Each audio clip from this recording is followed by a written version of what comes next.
प्यारे बच्चों, आशा करता हूँ आप सभी बहुत अच्छे होंगे। मैं आपका आशीष सर और आज की वीडियो में हम 15वीं वर्कशीट को आपके साथ डिस्कस करने वाले हैं। ये वर्कशीट क्लास 10 सब्जेक्ट हिंदी और 9 अगस्त की है। तो अगर आपको हमारी वीडियो पसंद आती है तो इसे लाइक और अपने दोस्तों को क्लास ग्रुप में शेयर ज़रूर कीजिएगा।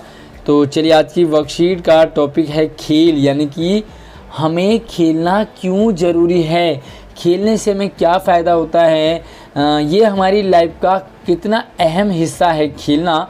तो चलिए गद्यांश को पढ़ते हैं। कुछ लोग अपने शरीर और मस्तिष्क की तंदुरुस्ती के लिए खेलते हैं। कुछ लोग चाहते हैं कि उनका जो दिमाग है वो हेल्दी रहे। कुछ लोग अपने शरीर को हेल्दी रखना चाहते हैं। कुछ लोग आनंद के लिए भी खेलते हैं, भाई मज़ा आ जाता है ना, खेलने से मज़ा आ जाता है।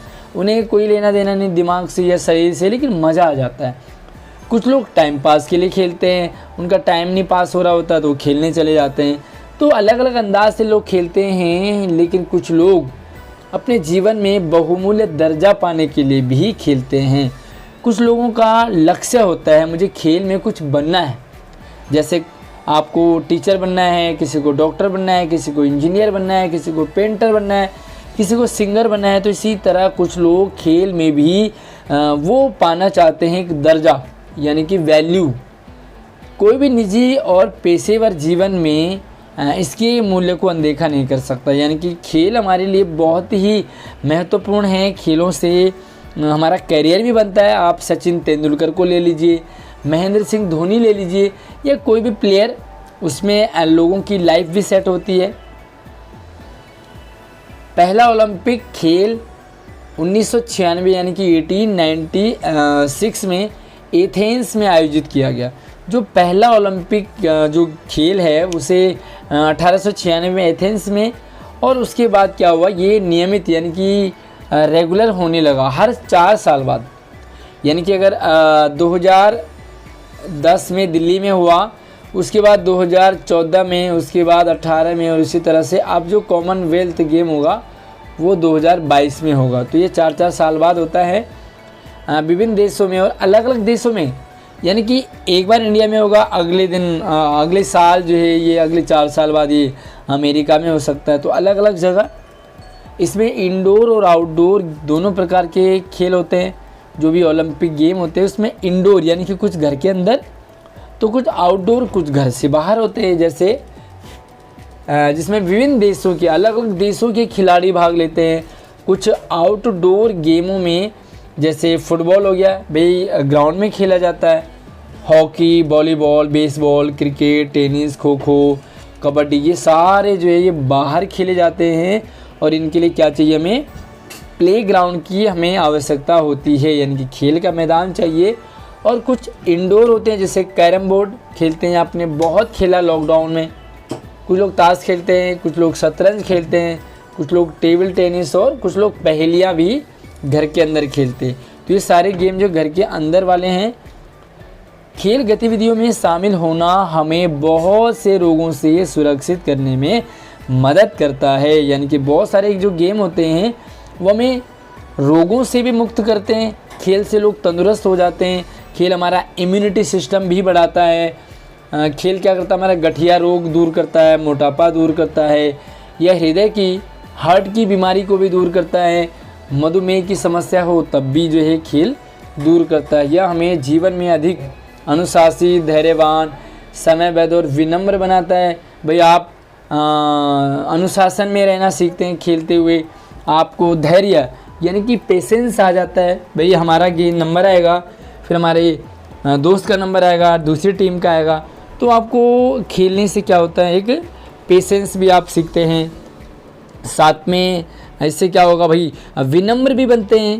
भाई चलो कोई बात नहीं यार, तुम ही जीत गए, है ना। तो मतलब आदमी के अंदर एटीट्यूड नहीं आता, मतलब काफ़ी अच्छा खेलने से हो जाता है। यह हमें जीवन में सभी कमजोरियों को हटाकर आगे बढ़ना सिखाता है। हमारे जीवन में बहुत सारी प्रॉब्लम्स होती हैं, हम टेंशन में हों, लेकिन खेलने से क्या हो जाता है, फ्रेश फील हो जाता है। यह हमें बहादुर भी बनाता है। साथ में कुछ लोग चिड़चिड़े होते हैं, कुछ लोगों को बहुत गुस्सा आता है, तो उन्हें खेलना चाहिए। अगर आपके घर में कोई है या आपको चिड़चिड़ा स्वभाव है, आपका गुस्सा आता है, तो आप खेलने जाइए, आपको खुशी, हैप्पी, यानी कि आपका चिड़चिड़ा स्वभाव गायब हो जाएगा, आपका गुस्सा गायब हो जाएगा। यह हमें शारीरिक रूप से भी तंदुरुस्त बनाता है और मानसिक आराम भी देता है। खेला आपने, आहा मज़ा आ गया, है ना। और हमारा कुछ माइंड गेम भी, हम दूसरों को हराते हैं तो लॉजिक लगाते हैं, जिससे कि हम सभी समस्याओं से भी निपट जाते हैं। तो ये है आज की वर्कशीट। और अब हम इसके सवालों पे बढ़ते हैं। पहला सवाल है, पहला ओलंपिक खेल कब और कहाँ आयोजित हुआ? तो देखो 1896 में इसका आप आंसर लिखोगे कि पहला ओलंपिक खेल 1896 में एथेंस में आयोजित हुआ था, है ना। तो आप इस तरह से लिखोगे यहाँ से यहाँ तक। ये पहला बड़ा इजी सवाल है। दूसरा देखो, ओलंपिक खेल नियमित रूप से कितने समय के अंतराल में आयोजित किए जाते हैं, यानी कि कितने साल बाद दोबारा खेले जाते हैं, एक बार खेल लिया तो आप यहाँ से लिख सकते हैं कि ओलंपिक खेल नियमित रूप से हर 4 साल बाद, और वो भी अलग अलग देशों में आयोजित होते हैं, यानी कि खेले जाते हैं। तो कितने साल बाद खेले जाते हैं? हर 4 साल बाद। तीसरा सवाल है, हम किन कारणों से खेलते हैं?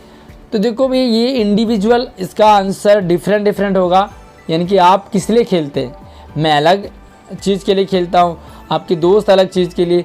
तो आप इसका आंसर लिखोगे कि हर आदमी अलग अलग तरीके से खेलता है, अलग अलग कारणों से खेलता है। अब आप क्यों खेलते हैं, यहाँ पे बताएंगे आप कि मैं खुश रहने के लिए खेलता हूँ, या मुझे जीतने में मज़ा आता है इसलिए खेलता हूँ, या मैं अपने माइंड गेम हो जाए, यानी कि दिमागी कसरत के लिए खेलती हूँ। आप खुश रहने के लिए, आपका चिड़चिड़ापन या गुस्सा ना आए, या आप टाइम पास के लिए खेलते हो, या आपको खेलने में आप कुछ गेम में मतलब एक तरह से पैसे लगते हैं कि भाई जीतेंगे तो इतना मिलेगा, अब पार्टी मिलती है। तो आप किस तरह से खेलते हैं वो आप यहाँ पर अलग अलग लिखोगे। चलिए चौथा और पांचवा सवाल थोड़ा सा बड़ा है, तो इनको हम आपको क्लियर लिख के दिखाते हैं। तो चलिए चौथा सवाल था, इंडोर और आउटडोर खेलों में अंतर क्या है, क्या डिफरेंस है दोनों में?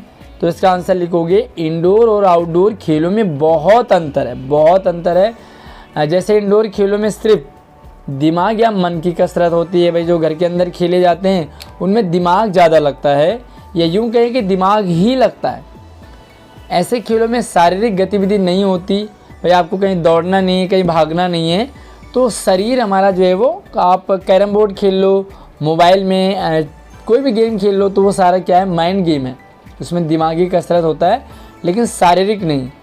जबकि आउटडोर खेलों में दिमाग के साथ साथ शरीर का भी व्यायाम होता है, हमारा दिमाग भी हेल्दी होता है और हमारा शरीर भी आउटडोर गेम में हेल्दी रहता है।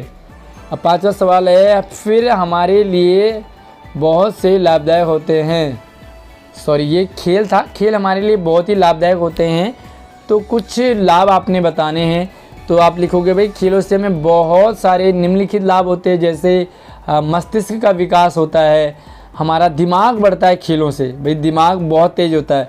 जो बच्चे खेलते हैं ना वो दिमाग से भी बहुत तेज़ होते हैं। दूसरा देखो, सामाजिक कौशल का विकास होता है, समाज में रहना सीखते हैं, मिलजुल करके आपसी सहयोग की भावना, बच्चा टीम वर्क सीखता है। अगर आप खेलते हो तो आपको टीम वर्क आ जाता है, सिंगल खेलना नहीं बल्कि टीम के साथ कैसे खेलते हैं। साथ में देखो, खेलों से शारीरिक विकास होता है, आपका शरीर स्वस्थ होता है। इम्यूनिटी के लिए भी स्पोर्ट्स फ़ायदेमंद है ना। तो देखो, कोरोना में भी इम्यूनिटी बढ़ाना था, जो लोग खेलते रहे उनका जो है इम्यूनिटी भी काफ़ी स्ट्रॉन्ग रहा, मतलब अच्छा रहा। बच्चा प्रतियोगी भावना, यानी कि जीतने की, आगे बढ़ने की इसमें ललक होती है खेलने से, और धैर्य और सहनशीलता की भावना बढ़ती है। पेशेंस आता है, सहनशील बनता है, यानी कि दूसरों के लिए भी सोचता है। तो ये थे आपके लिए खेल के लाभ, साथ ही आज की वर्कशीट। तो उम्मीद करूँगा आपको समझ आया होगा, पसंद आया होगा। वीडियो को लाइक और अपने दोस्तों को भी ज़रूर शेयर कीजिए। धन्यवाद।